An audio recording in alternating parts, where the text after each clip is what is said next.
রাজধানীর কড়াল বস্তিতে আগুন। বিকাল 5টা 22 মিনিটে আগুন সূত্রপাত হলেও কিন্তু এখন পর্যন্ত আগুন নিয়ন্ত্রণে আনা যাচ্ছে না। আপনারা দেখতে পাচ্ছেন আমার সামনে দেখানোর চেষ্টা করতেছি, এই মুহূর্তে কিন্তু লাল আভায় পরিণত হয়েছে এই কড়াল বস্তি। এবং এই কড়াল বস্তিতে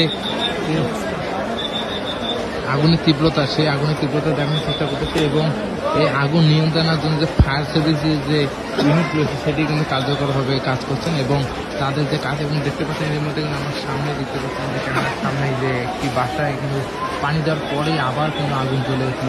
এবং বস্তিবাসীতে কিন্তু চারপাশে কিন্তু দোকানপাট থেকে শুরু করে টিনের চালা সেগুলো কিন্তু সব কিছুই কিন্তু এই মুহূর্তে কিন্তু